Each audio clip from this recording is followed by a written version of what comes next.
Oh, hey, friends. Hey, Anthony Gibson's back. This is Well, going to be a good good morning. one. Yeah, it's always a good one with Anthony. Yeah, never a dull moment, man. Get us three together, we can solve the problems of the world. Yeah, school vouchers, whatever, man. We can get it done. Well, I'm glad you guys are here because I think the question of the day is uh, I want to be successful. How do I do that?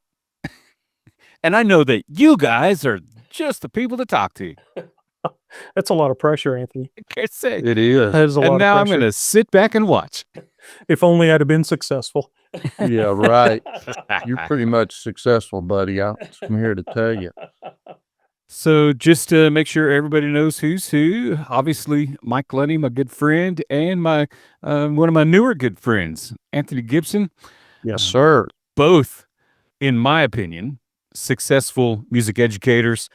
And I gotta say this. This is gonna sound like the motivational speaker, which is, I guess, the role I'll take today. Um, that stuff doesn't happen by accident, in my opinion. I agree. I Yeah. don't think people stumble into success as a rule. I think every squirrel finds a nut, but as far as longevity and success, would you gentlemen agree there's probably some intentional things that can happen to at least increase your odds? Absolutely. I would think so. Cool. Well, then that's your cue. Share away. It's definitely a lifelong process, isn't it? Yes, it is. It's like washing the dishes and making the bed. It never ends. What? Yeah. Mowing the yard. It never ends. Cleaning the pool. I don't have a pool. Anthony does. He's been more successful. And I don't think I've ever seen you over there cleaning my pool yet. No, not yet. Not yet. I hear you're the pool boy. Oh, I'm a lot of things now. That's one of my duties, but He can clean a pool like he can clean a band. Oh, it's amazing. So let's assume I'm early in my career. I just show up to the band hall and start teaching.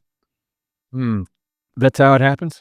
What are some things, Anthony, how you would define success from a band director point of view, from Anthony Gibson point of view? Because band director is too wide a topic. I guess that's a great way to stop it. What is, I mean, that's to start it. What is success? How do you define that? Yeah. Well, it's funny because band in my career and life has just been a tool to be successful, in that band was the way of life. Well, no, band is your life, to create relationships and to create an environment that's positive for everybody involved. I mean, I think successful band directors make successful husbands and wives and make successful workers in the workforce, and it creates it's just a lifestyle, if you will, in your work and your life. So it's you can't just go in and be successful for 50 minutes in a band rehearsal and then walk out and be the biggest jerk in the world. That's gonna diminish your success in a quick way. Oh, yes. Many times the success is what happens outside that rehearsal and in personal relationships. And it's funny just thinking about us doing this is what is success, and golly, success in marriage and success in families and relationships. Yeah. When it's all said and done, I haven't yet gotten me a trophy for being a good husband, but I've got two good kids and I've got a good relationship. I'm telling you, trophies they're pretty easy to get dust on them, but success in relationships is much more valuable. And the engraver will print anything you want on a trophy. You just pay. Absolutely. And trophies can be purchased. That's what I'm saying. Success cannot be purchased. It's all money. Oh, no doubt. And I'll tell you what, from my viewpoint, as a young band director, I had such a distorted view of success. You know, I'd come up through the system and they just started state marching, and I did 3 years of drum and bugle corps, and we lived 8 to 10 hours a day of rehearsal just to polish off 1/10 of a point. One year we made finals by 1/10 of a point out of 100 points, 0.1. And so I kind of lived that life very distorted, very unhealthy.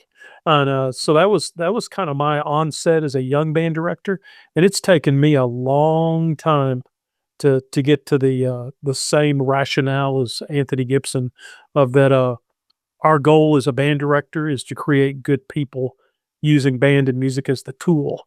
And the success is when I see, when I have to go up to the hospital, I'm old. When I have to go up to the hospital and I see 15 of my band alumni that are the urologist and the nurse and the surgeon and you know what I mean? And to me, that's more of success than all those trophies. And it was fun to win the trophy. It wasn't quite as much fun to beat the trophy out of them. Right. Oh, Oh, wow.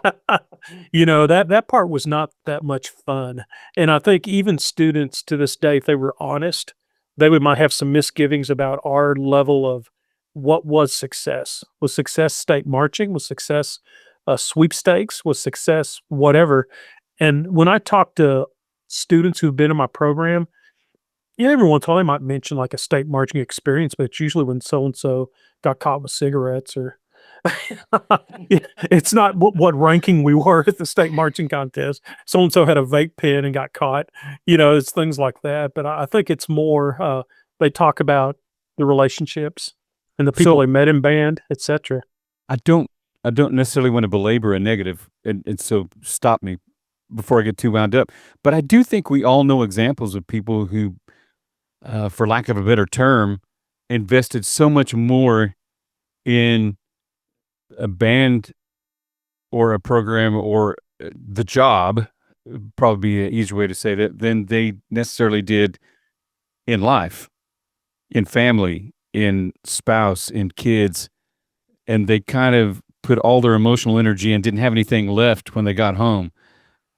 I kind of hear some of that from you guys. Yeah, Is now that- you're stepping on my toes. Yeah, sorry. We all had our toes. They'll heal. But Yeah, they did heal. They did heal. They healed well. But Yeah. I'm making sure I understand. It sounds like you guys hit that from either side of the statement. But what happens outside the band hall is just as important to be successful as what happens inside. Yes. Absolutely. And I think we were doing doctor references just a minute ago. And sometimes you have to step back and be the proctologist. And it's Where I not saw that always going. and it's not always a pretty sight. Dr. Butts. Yeah. And it's kind of an ugly assessment. No pun intended on the assessment, but there's you have to kind of get down into the weeds sometimes, and so to speak, to really do that. And I gotta throw my wife in here. Not that I've got her here and I can throw her in, but it's funny, over breakfast we start talking about what's success. So she's my note taker, and of course I didn't bring him, so she Oh, that's why we can read them. that Okay. well, she was an educator for all her career and a elementary music teacher. And this was funny. Of course, she puts her bullet first. Kelly says, happy kids who like each other and are proud of the hard work because of the accomplished something beautiful. That is not my language. Man, boy, that's my wife. But that wraps up the whole podcast right Okay, there. we're done. Okay, we're done. Yeah. But she You married way above your league. on color. So the truth comes out. My great inspiration comes from my smart wife. Yeah. But she was a elementary music teacher that fed my programs for years. She was a math teacher for a long time, and she finally said, I think I enjoy music more, and she dug back into that. So, I think that is kind of where we talked with young kids in the elementary level, which I think is where high school band starts, is nurturing that very beginning of music. And she wanted kids to have fun and be happy. And then by the time they got into high school or in middle school, they wanted to keep being happy in music. And those were the best kids. So it's a lifestyle, and they create that environment. to set us up. Where sometimes we think, well, our beginner band teachers weren't that strong. But sometimes you go back to that K-5 teacher, and if they had kids that love music, man, they're going to jump in and love band. They're going to go full speed ahead. So that environment and culture of enjoying it. Heck, we live in a world where we just want to be in a fun place. Yeah. Like sitting here with us three, just That's right. talking. And I tell you, with your wife's beautiful quote, did you notice, guys, that there was not one mention of external punishments or rewards? That's right. There wasn't to win a trophy. There wasn't, if you don't do this, you will have to sit out recess.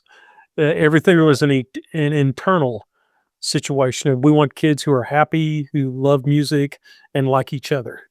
You know, and that makes them want to keep doing music. Because I don't know about you two guys, but did you, when you joined band, did you kind of find the people that made you a person? Absolutely. Yeah. You know, instead of just roaming the halls endlessly and just taking your algebra class, which is important. And sometimes we just didn't ride on the drum bus just because, you know, we don't. Well, good. Our parole officer said You could, you wanted some good jokes. Oh, you could hang out with convicted felons. You know, my PO said you couldn't hang out with convicted felons, so I was never allowed. Off the rails, guys. Oh, well, we're starting this one off, Ron. So much for success. But not to sound like the esoteric Yeah, voice go here, for it. but relatedness, it's what you guys are saying, and it's part of our psychological need. We want to relate. We want to be a part. And I think music is such an absolutely wonderful way to relate to other people without Yes. even realizing we're meeting that need. We meet that need. But I'm so happy to hear both of you say that's probably more successful than what those 3 sheets we get say. No doubt.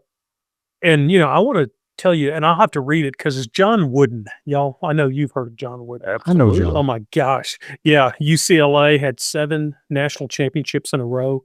But I'm going to read his definition of success. Peace of mind, which is a direct result of self-satisfaction in knowing that you made the effort to become the best in which you are capable. Think about that. Isn't that a great definition for success? You know, it's not the external. So he emphasized that this internal satisfaction is paramount regardless of external outcomes. And he would joke about how his team was like undefeated for a while. Said, but to certain alumni who had a point spread, he wasn't considered successful at times because he was expected to beat Utah State by 25 points. You know, so he said you cannot let the outside accomplishments and trophies cloud the fact that that's not our definition of success as a basketball team. And I think that can be carried in it. When I started doing leadership camps, I kind of locked into his pyramid of success. Right. And it's just amazing. And so I locked into that. And I'd never really thought about it before. I'd been introduced to it. And it changed my whole way of thinking that I tried to approach my job and what my students were doing with that idea. Just doing the best you can with what you're capable of doing. Let me get you guys to say some of the quiet part out loud. The last part of that, Mike, that first quote you said, the self-satisfaction of knowing you did the best you could, what? Satisfaction knowing you made the effort to become the best of which you are capable. Of which you are capable. That's it. That's a sliding scale sometimes, is it not? Oh, no doubt. You might have a kid that's 35th chair trumpet if you have a big enough program, but that kid is just as important as the all-state flute player. Sure. But they might not be as capable of producing musical results, but their life might be more impacted by what you do as a band director. Recognizing, gosh, be careful, Derrick. Don't alienate all your friends. Recognizing that individual is doing the best they can. So there by definition is success. And it might not be, their capability might not be the same as first chair. Yes. And this is hard to admit out loud, but earlier in my career, when getting ready for area marching and state marching, there might be certain kids I would pull off the field. And it might be a physical disability. But my own, I hate to say, but my own desire. Right. The motivation. Successful that I would. And then towards the end of the last 10 years of my career is the time I had the most success trophy wise, but I had the most success. But I had kids would march a spot that had cerebral palsy, and it was definitely it wasn't a strong enough situation that it really stuck out, but they were always just kind of a half a beat behind, trying to keep up with things. And then the kids were in on that. They were mature enough to understand that said, well, Mr. Lunny, if this kid's doing everything he can, Mr. Lunny, he shows up at every rehearsal, he does everything he can, Mr. Lunny's going to march him at state prelims, even if we lose a ranking or two, because we can't tell the judges. So don't look at trumpet 6. Asterisks. Yeah. Yeah, you can't do that. But I hope to think that I finally matured to a level to where it became more about the kids and less about the trophy. We're all nodding. You can buy trophies. Yeah, you can buy trophies. I ran a marching festival. I'd buy 20 trophies a year. So I could buy a trophy and say outstanding band director and have it engraved and put it on my shelf, I guess. But, So here's where I'm trying to get around to. I know that our discussion today is defining success. I don't think the two things we're talking about have to be exclusive. But I do think that because I don't have any skins in the game, guys. So I'm just rattling. But I think that if you prioritize one, both can happen. Yeah. I think if you prioritize the success of the kids and their journeys the right way, that the other takes care of itself. It has to go in that order. I mean, Or it as far as doesn't. trophies and accomplishments, I mean, the gentleman next to me has conducted an ensemble at Midwest. Yeah. I've been to state marching. I've been third place and a medalist in state marching. But for both of us, what happened before that happened was the success of the student and the program without the trophy, without the Midwest appearance. And those are great things. Don't get me wrong. I mean, it's Well, fun. let's be clear. Anthony, tell me again, how big was the band in Allen? Oh, which year? As a rule, general, average? Well, the over 600. Yeah. I mean, the year we went and did the Rose Parade, there were 609 kids. And the 609th student who was at a playing ability got to experience the same rush, and he did his part, or she did his part, but was able to experience something that is I can't even put words to it, to turn the corner in the Rose Parade. I can't wait. I get to do that on New Year's Day this year. Oh, As a performer. Everyone tells me that yeah. when you turn that corner down Colorado Street, you see what, like 500,000 people absolutely. all the way down the hill. But the all-state kids in that band were chugging along, playing great, of course, with a great sound and never overplaying. Right. But the ones who were the 73rd trombone player had the same responsibility and the same level of success as the all-state trombone player just down the line from. Yeah. And I'm gonna peel. I don't want to change off that topic too quickly, but I'm gonna peel off pretty fast, saying that the top 5% of your players in a section had the responsibility of leading the bottom 5% of those sections. And so their responsibility and their growth factor in that was to help those kids in a student-led format that I can't do. That's right. They can say things that I can't say. Socially and musically. Absolutely. Yeah. But overall, I think it was just building a culture, just to build a culture of success. And what does success look like in that situation? Again, that's the title of our. That is the title. Is, are you doing the best that you can do at the time you're doing it? Right. And those who are the all-state player, if they're not doing the best they could do, they're getting called out, as well as the 76th chair trombone player who is doing the best he can do, and he's being applauded. Yeah. So yeah, it's a funny business in our profession, unlike an English class where it's right or wrong and you're out, you get a grade and you're done, or in class ranking, I'm the third in my class. Well, I was 480th in my class, but I did my part in band and I was successful in a program. So it's doing your part. Right. And so sometimes the expectations are higher of others, but ultimately it's, are we all doing the best we could do? So, Well, Mike, I'm going to jump back in with Wooden on that, who said that he didn't treat everybody equally. You're correct. yeah, But at the same time, everything he did was to encourage and foster the success Of each for individual everybody. to Right. get better. that's right.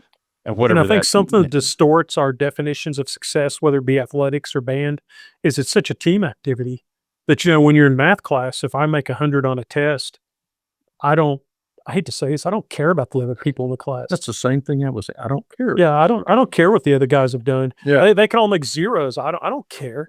I made my 100 and I'm smarter than them. Well, It doesn't work. and that's in math. Oh yeah, man, I was good in math. I was a computer science major for a while, and I did graduate third of my class. There was 5 of us, but no, it wasn't that small. But these Count them half of your class. yeah, I was in the bottom half of my class, graduated third.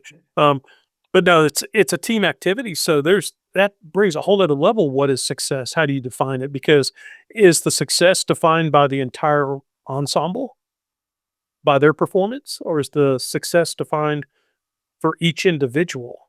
Well, I Each jump little in link in real the quick chain. and say yes to both. Yes, you're exactly right. And therein lies not only the individual playing, the ensemble playing, but then you have the individual character and the way they contribute to the organization Yes. and how they represent the organizations.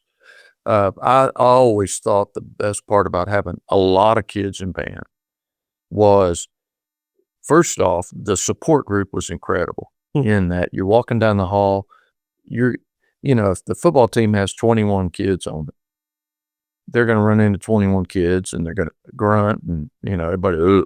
But if I've got 800 kids in there, then you're going to have friends all the way up and down the halls of Allen High School. Yeah. Or Cooper High School or Muleshoe High School. Yeah.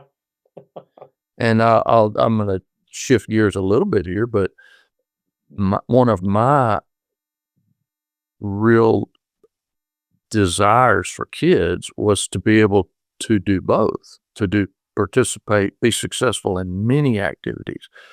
My story, y'all probably know it, is 9th grade. It was like, hey, you gonna play basketball? I was in big 6A school, 5A back then. Maybe it was 4A. That shows you how far back. Yeah, you are old. The largest high school. Yeah, the largest high schools were 4A. Yeah. But, it was like, okay, you're pigeonholed. You're going to be a basketball player. Yeah, I'm not sure that my knees agree with that. Yeah. But, and I kept saying, I want to do both. And they'd look at me like I was completely off my rocker. I said, I'll play basketball, but I'm going to be in band. Yeah. And then when there was a conflict, sometimes I would have to work through and go play a game and miss something, a rehearsal. But when it came time for prioritizing band, I said, sorry, coach, I'm not going to be able to play in that tournament because we're going to UIL band contest. What? We're playing Clear Lake High School. Well, I'm sorry, that's not what I'm going to do. Yeah. And, they did not always agree with that. And there was a lot of conflict in that. So I moved to the beautiful Muleplex. Muleplex.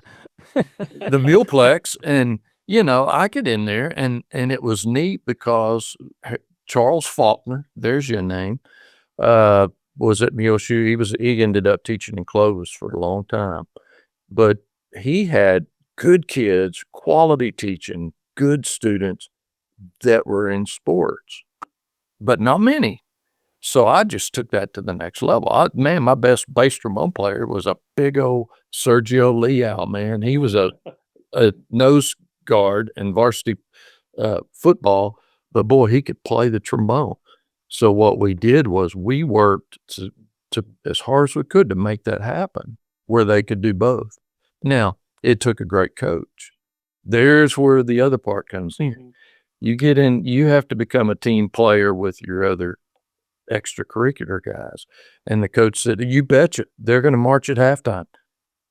They just peel their helmets and their shoulder pads off and throw them on the ground and get out there and march in their pads, and then when it's over, they hand their trombone to somebody, and then they'd go over and meet with the football team before the second half.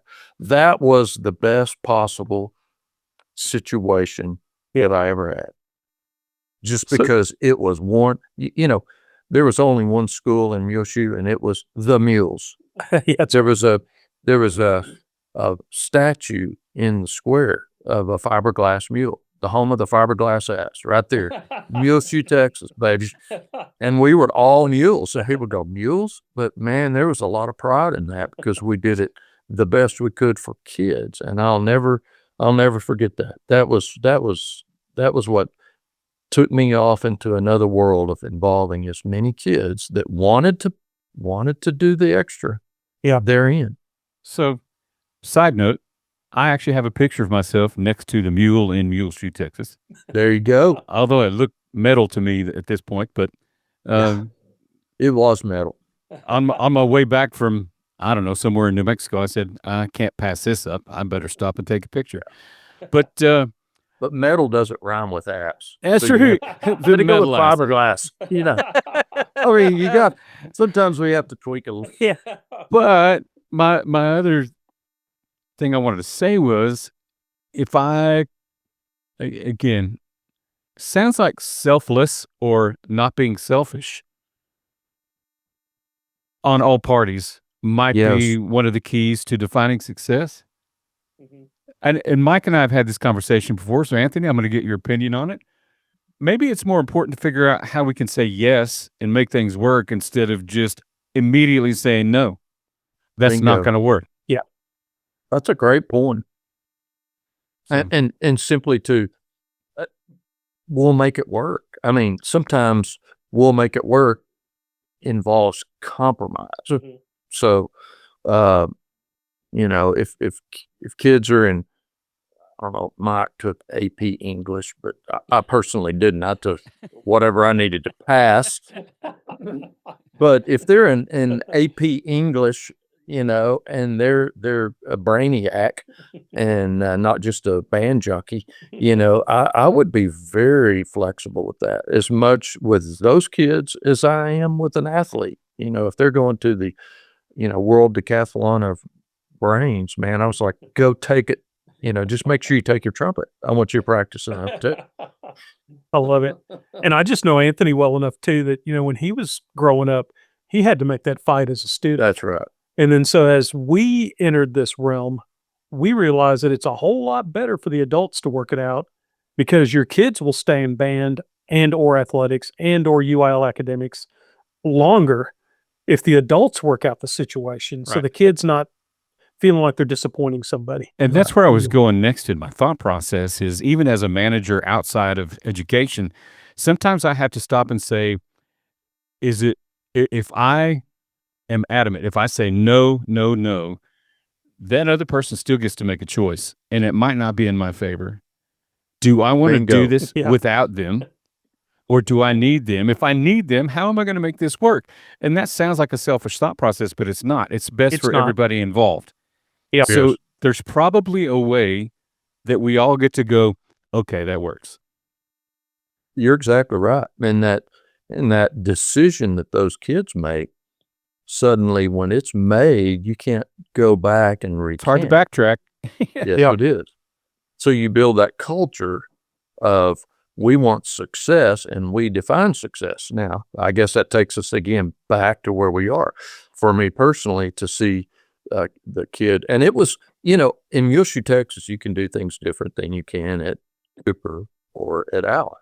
However, I personally took that on as a lifelong career challenge, and we made it work at Cooper High School with Randy Allen, winningest coach in Texas history, I guess he is. But he was great. He would say, "You bet, Anthony." And then let me tell you, in the playoffs, when you're at the state championship, I'd say, all athletes, y'all go on in and Take care of your business. yeah, you take it. Yeah. But a lot of times in the playoffs, they bring up JV kids. You follow me? Yeah. And bring JV kids, they want them to get to travel and all. But what was neat is the Randy Allens, and there were some great coaches. Joe Martin at Allen, he's the second winningest. He's a state champion in 6A. He would say, I'll just keep my starters. We had a plan, and it wasn't a weird thing. It was just, hey, you take all the players you need. And he'd go, I don't need these. You can have them. And they would get out there, JV kids that are suited out for the game. Yeah, not even number eligible. Yeah. Yeah, they're not number. They can't go in. And it wasn't a weird, it's punishment. Man, they just got it. The parents, the kids would have, or their parents would have their instrument, and they just peel their shoulder pads all out and throw their helmet down and get out there in their uniforms and march the show. Yeah, especially when all the adults have made the decision. Yes. The kid doesn't feel like they're being punished. Like, well, Mr. Gibson talked with the coach, and this is what I'm doing tonight. And I'm going to give you a percentage that 98 out of 100, that would be 98%, wouldn't it? Yeah. 98% of the parents want that for their kids. They want their kids to be able to do both, because they are a lot smarter than we as educators get. And they say, my kid may or may not be playing professional ball, but they can play an instrument. Yeah. And to have that well-rounded I just think people want that. And I don't know why we in our business don't do more of that. I would give Mike Lunny's personal cell phone number out to everybody and just say, call him and let him walk you through how to do that, because mine's pretty unlisted nowadays. Yeah. But if a person really wanted to know, they can ask. I mean, if golly, I woke up this morning pretty riled up. Can you tell I had my coffee? Yeah, man. But if somebody wants to explore that, it's not something we talk a lot about in our profession, but if they wanted to do it, they can find ways to make that relationship with their program more successful. Yeah. And that again, we go back to, how do you find that out? Heck, I've watched a lot of people. I started watching other bands that had their football players with an instrument, and I said, I can do that. Yeah.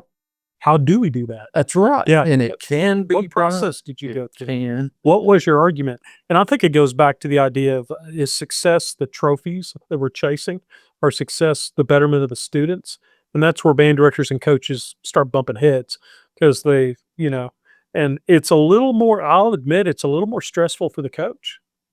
Yeah. Because, you can make a 3 or a 4 in band, and as long as you play a good fight song and some good stand tunes, everybody's happy, you'll keep a job. It doesn't work that way in athletics. Yeah. You go 2 and 8 for 2 years in a row, you're going to be an assistant principal now. That was always the joke. The school I retired from, that was the credentials for an assistant principal, was to have 2 consecutive losing seasons in whatever activity it was, and they made you an assistant principal. Mike, I don't want to get too far away from a point that, or we kind of buried something that you said, and I want to hear you say it again. Oh, the adults make those decisions. The adults did all the uncomfortable, and it wasn't really uncomfortable, because how unfair is it in terms of success to force a kid to decide who they're going to let down? And I said it that way on purpose. That's a great point. Yeah, that's a great point. And sometimes, like the school I retired from, they had kind of a flow chart, and it's one thing to precedent over another. So I'll give you a really kind of funny example. We have a gentleman here in town that owns a bail bonds deal, who's an Olympic pole vaulter. And his daughter was in my band. She was a saxophone player, and she was also a golfer. And we had area marching, and according to the flow chart, she needed to come to area marching because the golf tournament was like an invitational kind of thing. And so we'd have a meeting with the dad and the mom and me and the principal. And the principal had to tell the dad, said, no, she's going to area marching. And he goes, no, she's going to go to the golf tournament. And he goes, I'll make sure I'll go to that golf tournament, make sure she doesn't play because she needs to go to the band deal. And so I left all like, hey, I won that one. Guess what that young lady's doing right now? She's on the professional golfing tour, women's professional golfer. And I remember saying in that conference that, that she's not going to make her living playing saxophone or playing golf. Said, we can figure this out. Talk about stupid words to say. Because she is a professional women's golfer. But she went to area marching and played her saxophone part. And, and daddy was pretty upset, but it was according to the flow chart. Right. And we never got her in the room and said, what do you want to do?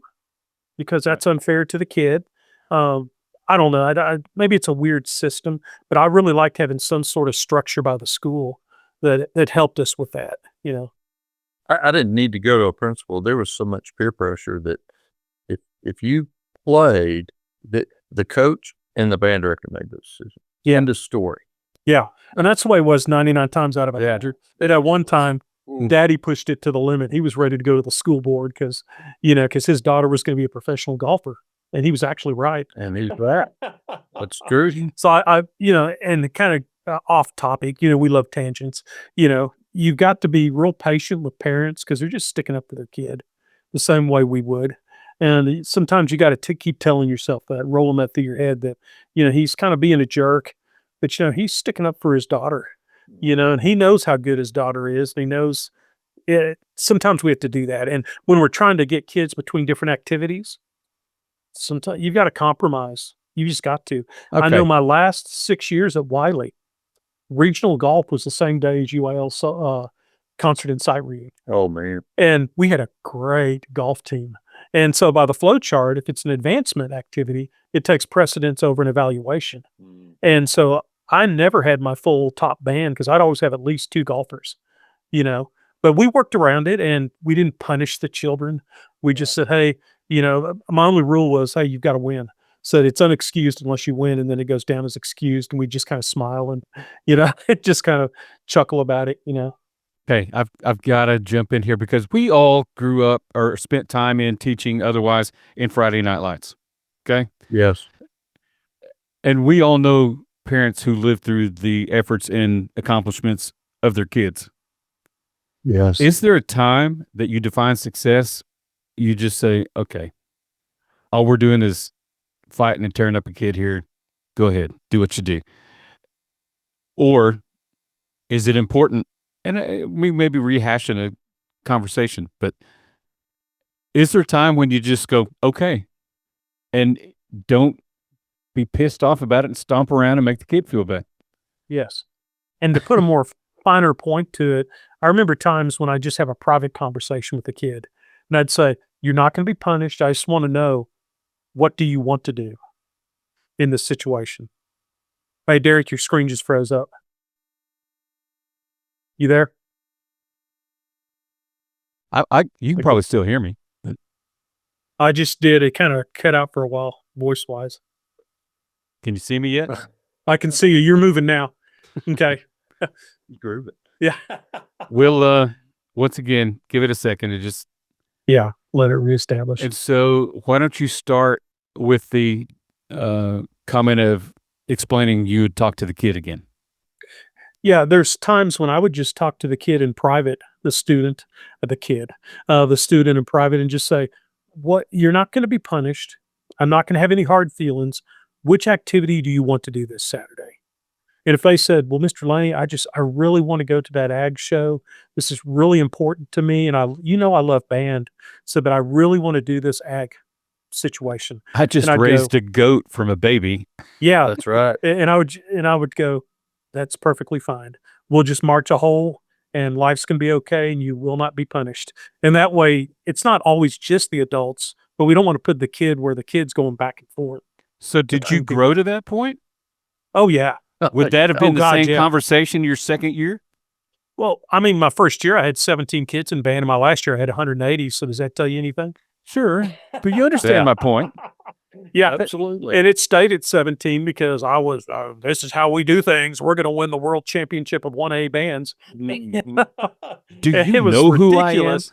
Yeah, do you know who I am? how ridiculous. I look back on it and I laugh about it now, but it's kind of sad, you know. But so I'm going to go back to you, Anthony, because again, the experience of having so many other directors in your teaching tree at any given moment, is that something you have to help define for middle school or other teachers that you work with? I'm sorry, I got distracted slightly by a saxophone. Can you hear that saxophone? I could not hear this. Okay, good. It's the girl Mike was talking about. She's come back. That's right. She's come back to hit me with a driver. Man. So let me rephrase that. Yeah, I'm sorry about that. I felt like I was in a lawnmower shop there, toothing up a Briggs and Stratton for a second there. So everybody understands the Mike Cave is actually pretty close to the repair shop, and one of the it's very sophisticated. So here's what I'll go back to. We're defining success, and you have each voiced your individual thoughts on that. But I'm going to ask, and I know, Mike, you have people work for you, so you can answer this just as well.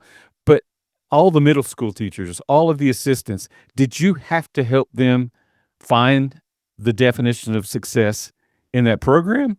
Is that? I think it's ironic the two gray-headed guys out of the three with facial hair, I was about to address that very thing. Is it that interesting? You know, in the time, even with my first Muleshoe job, gosh, me and an assistant band director, me and Martha Anthus, she was great.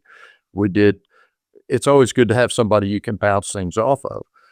But I learned pretty quick when it got to that point, it was my decision.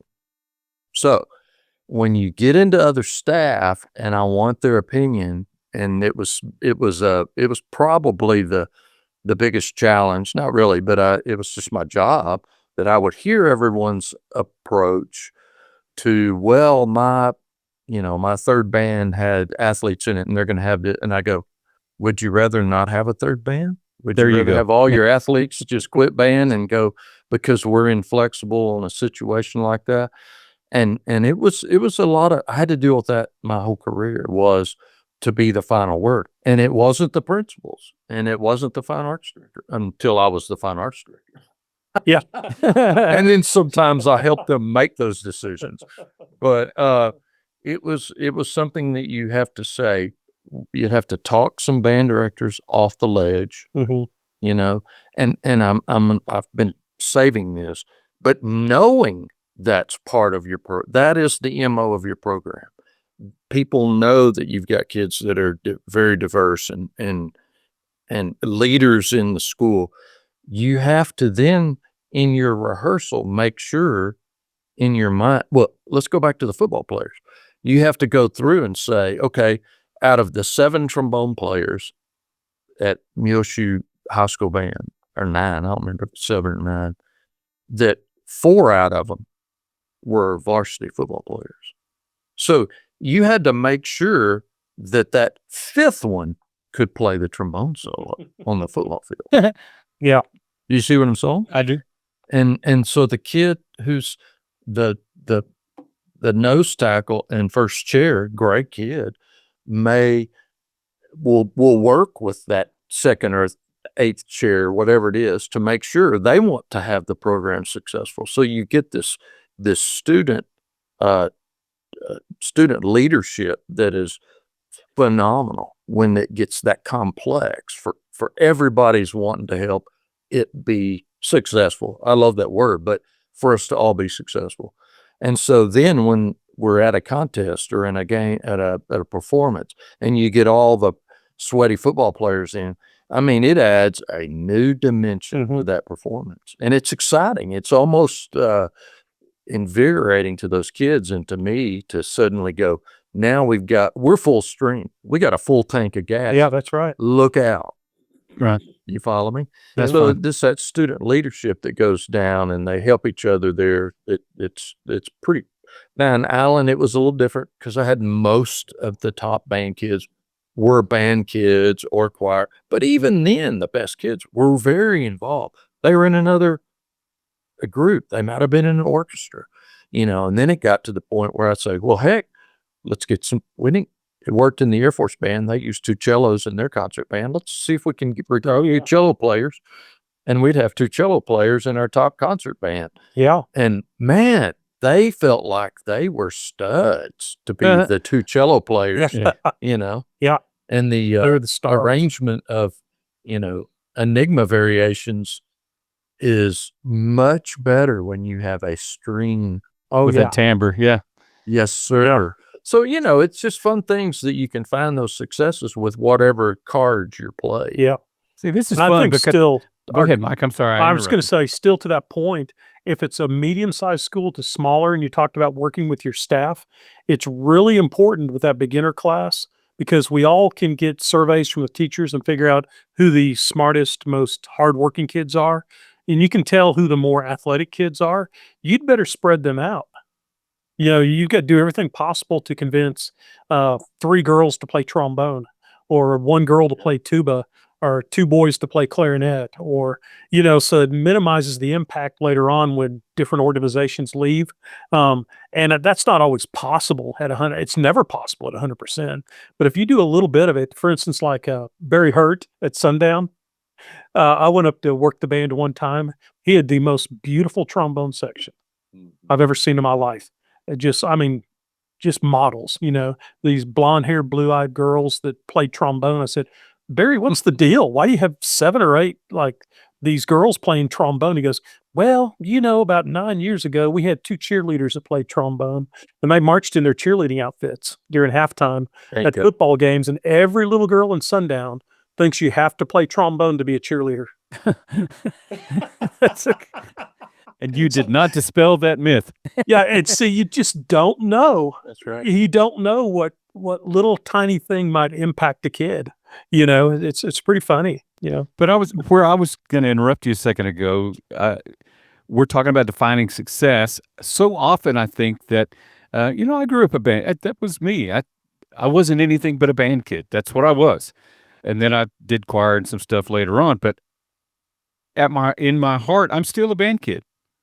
It's kind of who I am and what I've always, but I say that to say that there's this model we kind of, at least at some point was propagated in my mind that the best players are in the first section. Well, it's crazy that composers would write a second and third part and not think they were important. Nice. Very much so. But, so my point is, you're talking about student leadership and you're talking about, I don't want to use, trickle down is not the right way, but everybody invests time to make sure that everybody's successful. Mm-hmm. And it's for practical reasons, which you both just outlined, but it's also for success purposes. If everybody feels successful, we're successful. Right. As opposed to, well, we got to drag these other people with us. And I don't mean that happens at, you know what I'm saying? Yeah. I'm saying that I believe if we're defining success, again, back to Mrs. Gibson, back to Coach Wooden, everybody's given the best they can to the best of their ability. Yes, and sir. that means helping each other get there. Yes, and sometimes some are taking one for the team. I would have football players that were tremendous players, and I'd say, can you play third trumpet for me for this marching season on the field? Because I know that you're going to be with the football team. And that way it won't be as big of an impact at that moment, but I'd diversify it. So if I had like 4 trumpets that played football, I'd make sure it's like first, second, third. That way, and they would take it for the team. I said, I know you're a better player and you've earned your position. And if you don't want to do this for me, I'll respect that. But if you'll do this for me, that will kind of help us as a team. And I don't think I ever got turned down on that. They'd go, sounds good to me, Mr. Luney. That third part's a little bit lower. I don't have to huff and puff as much to get through that, so it always works. So I think the key to sharing kids too is realizing we've got to logistically plan our band at a higher level So Right. it's not as much impact. But I'm with you, Anthony. When I was an elector, I think the entire low brass was the football team, and the entire football team was the low brass. So me and coach had to get along. Because without me, he had no team. Without him, I had no low brass. So we figured it out. But But I'm I don't telling you, know. though, I mean, how many times have you guys adjudicated and written middle voices, blah, blah, blah? It's important. It's not like Mhm. you're being relegated. Oh, without a doubt. Yeah, yeah. But it takes a little bit of social maturity for Yeah, the musical sure. maturity on the kids because We they're can't, higher especially in first trumpets, we can't help chair. it. Yeah, We're higher, faster, and louder. That's what we do. that's right. Yeah, that's right. I'm the best trumpet player that ever was. Just ask me, and then if you're not convinced, ask my mama. You guys, it's just funny. Being a tuba player, somebody just say, spell tuba backwards. I'm always like, come on, man. Give me a break. Well, in listening to all this, it's funny to go back. Again,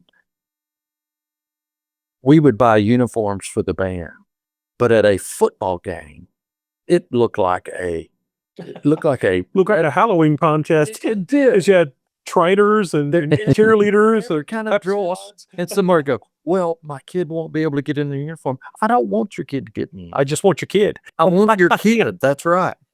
In fact, I don't want them in uniform. Yeah.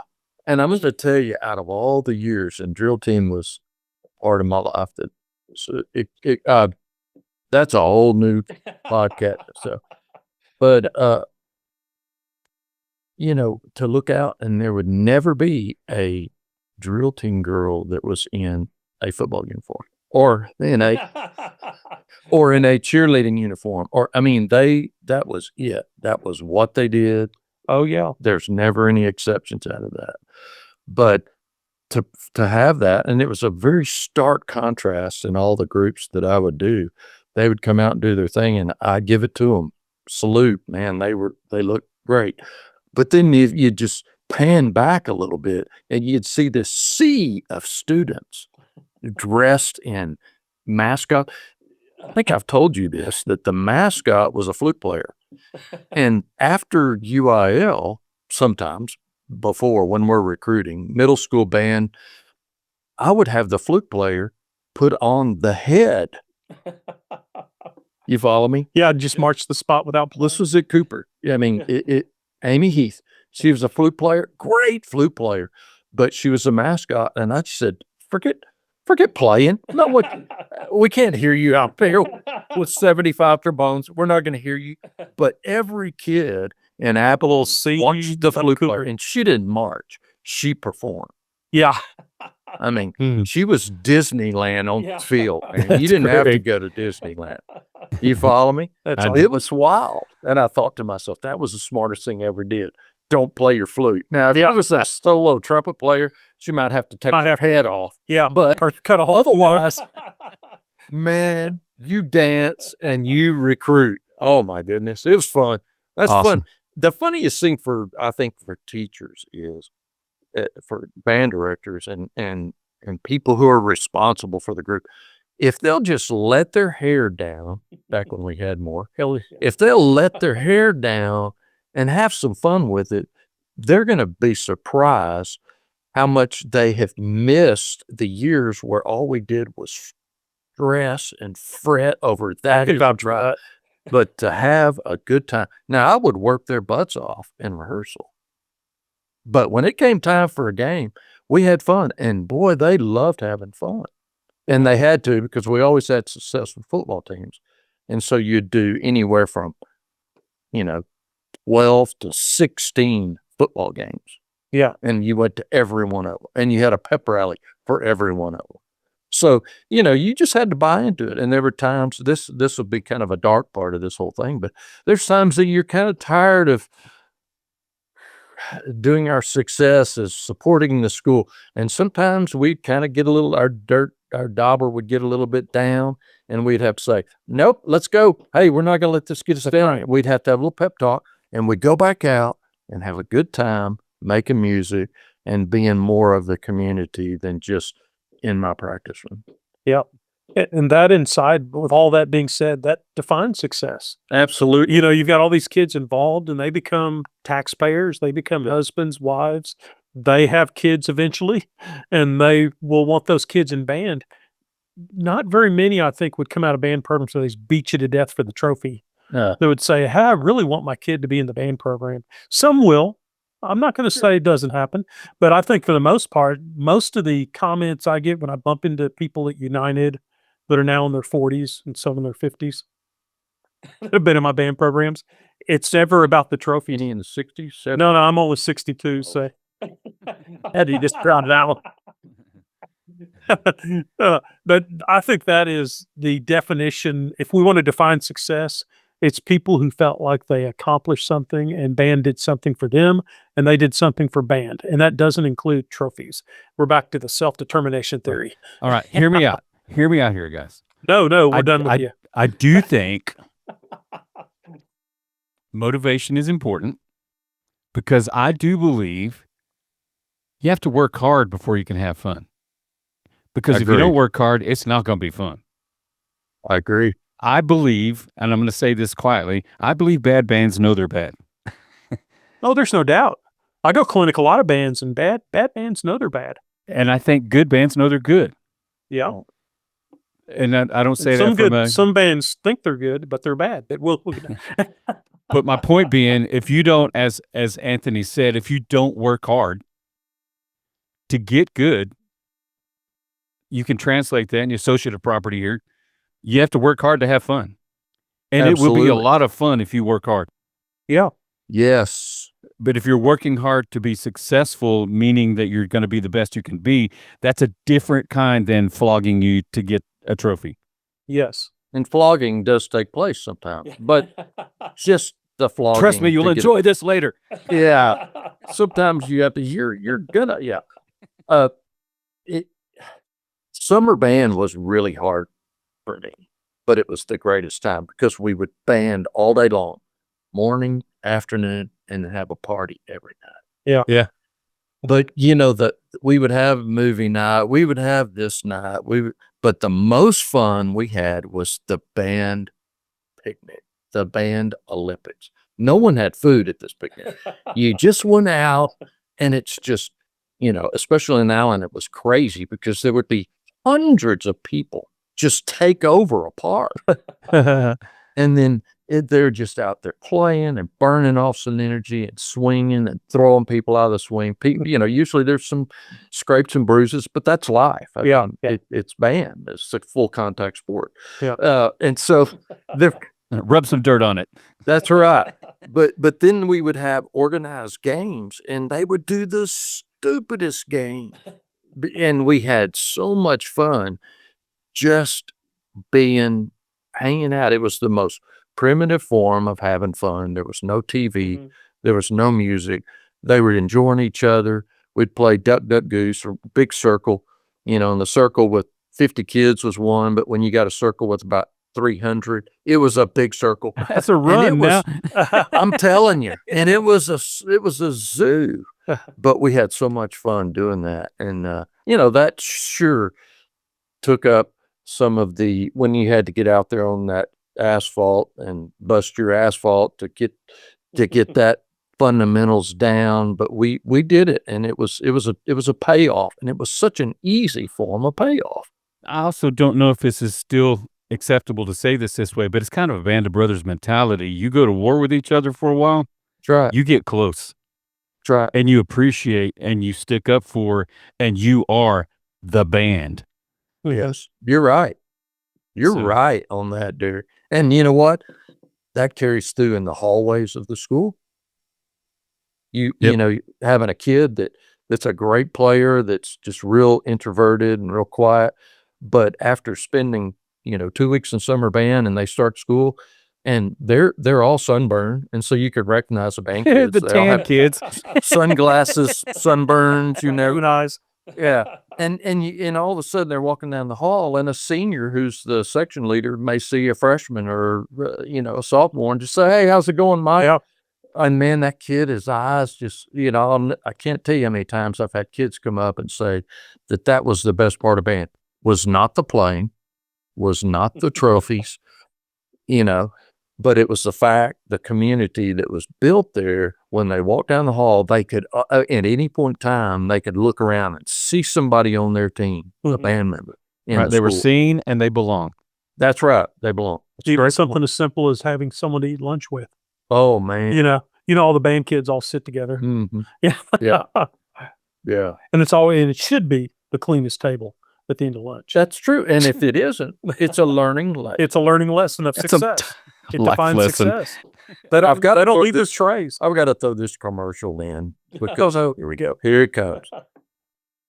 I was very fortunate early in my career through Fred Hardin, may he rest in peace, and Tim Lotzenheiser would set up these leaderships, and you would send your leadership to those workshops, and Tim would infuse these concepts that were so practical that every time, whether you're in a sectional playing, whether you're in a parking lot after the game, whether you're at the grocery store, he built these concepts of support and success and how you build those relationships that paid off. And I'm a slow learner and a fast forgetter, but over many years of that, it became a real big part of it. And the kids, it just becomes natural to them.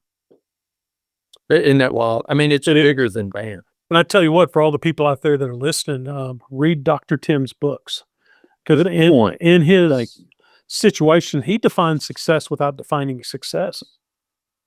He really does. There's never a time in his workshops that he talks about trophies. That's right. That he talks about rankings, that he talks about stake marching, that he talks about extrinsic goals.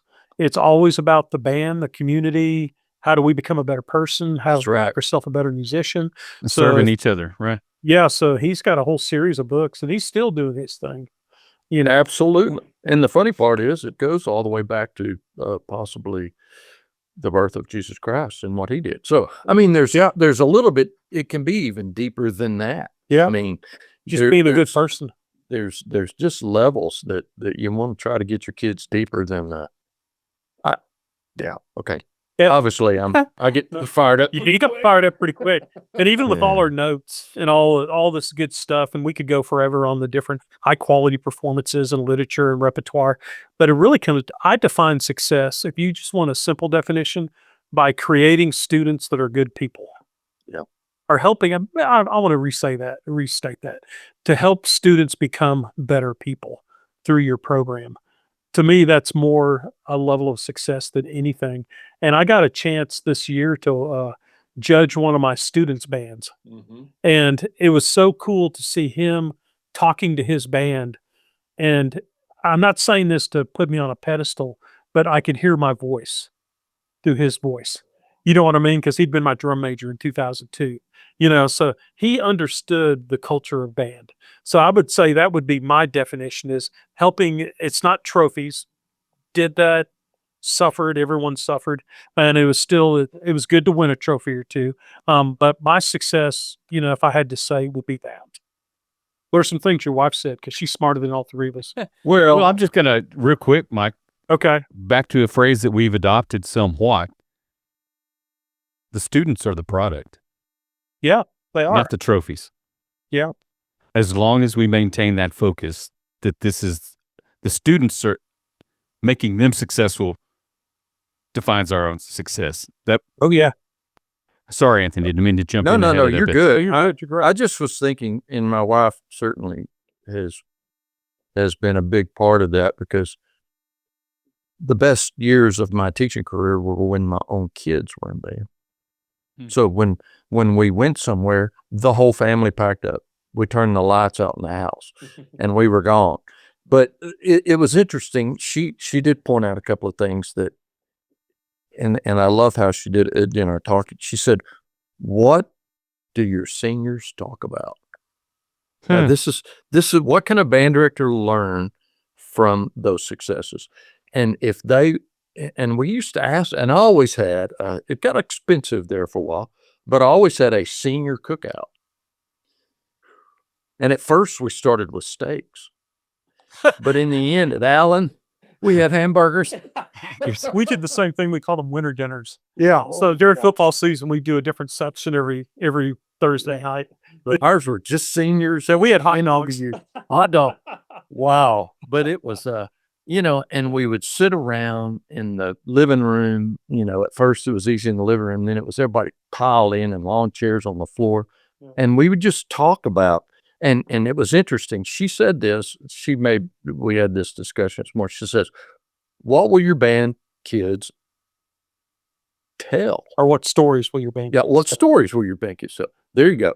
But then the one that before that, let's go back to, what did your seniors talk about? Because that, I think, takes you through the whole process. Oh yeah. Because they made it through that one chunk of music. Now, whether they go to college, and a lot of them do, they're inspired to go to college and know that they're going to get to play in a band that goes quick and they know how to rehearse, and it's not going to take all that time. Some people are, oh no, I can't do college band.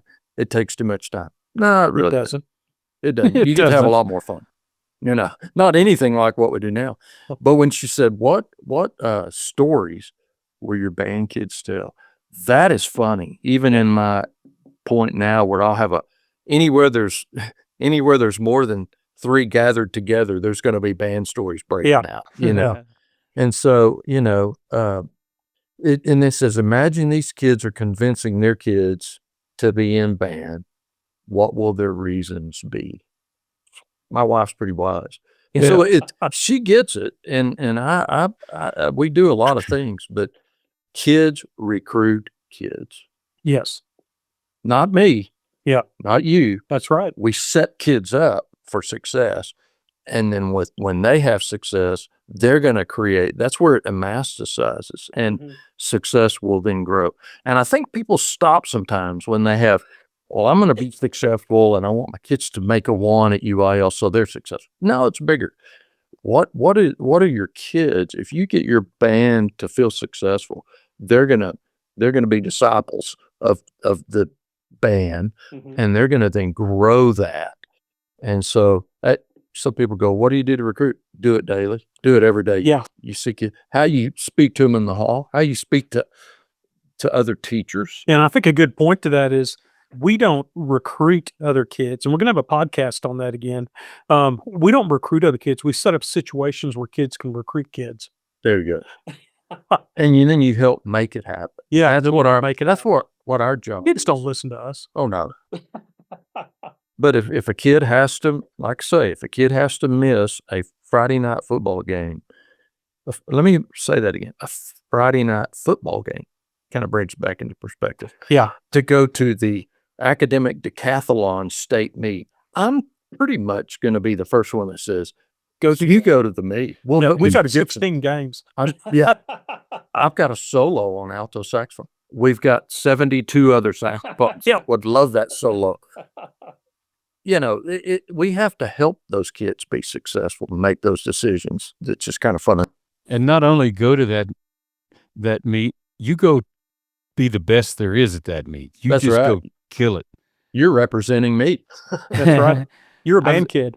I was just going to validate what you said about the stories, and where I have a 6 in front of my number now. So that's how long ago this happened.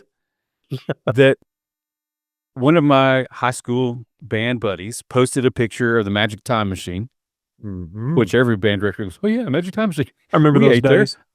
Yeah, state solo contest. Apparently there's only one left in San Antonio, was his point. But another band friend chimed in and goes, I still have the green tambourine that Derrick Killum stole from there. So 40 plus years after the fact, the stories are still I don't know what year it was. I don't know. We played it at what contest we were at. It's probably in Dallas at Six Flags. Who knows? But the stories are still there and the memories are still there. And I think that has to, I'm trying to agree with Anthony that has to be part of that formula of success. Are we making memories? Yeah. Are we making positive memories? Are we making stories that people will still laugh about 40 plus years later? Yeah.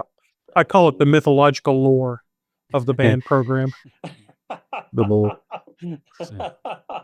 So I'm amazed here, guys. I'm going to wrap this up, and I'm going to wrap it up by saying that I have great respect for both of you. I think if people want to go check out the history of your bands and how they fared at evaluations, you're both very successful from that standpoint. But we just spent an hour plus talking, and we didn't talk about how do we teach kids to play better? How do we teach kids to get the first division? Because I don't know in the grand scheme.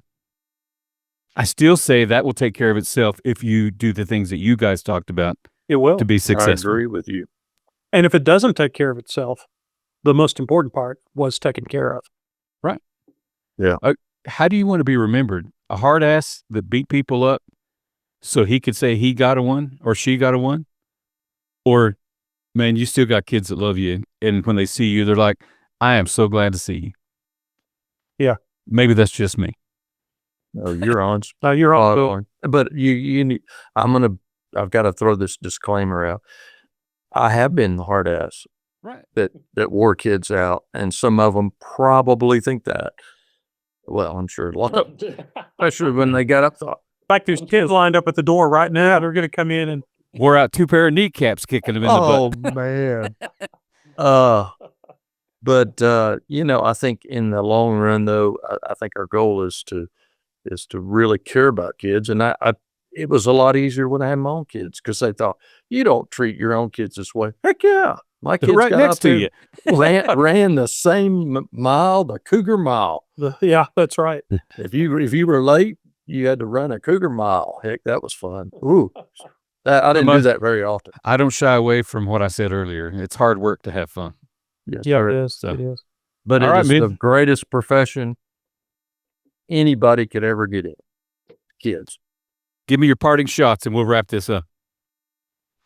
Hey, my parting shot is we've already defined a lot of stuff, but thank you, Derrick, for giving us this platform where we can talk about things and maybe reach some people, especially younger directors, because we both spend our life on the phone, Absolutely. and we still spend our life on the phone talking to directors about things. And hopefully this is a more, an easier format for not as challenging for someone just to listen to and feel picked upon, or calling for advice. So we appreciate you guys, Intune Music, for underwriting the entire situation. And Derrick, you do a great job hosting it, man. Very I appreciate you. You're a good friend.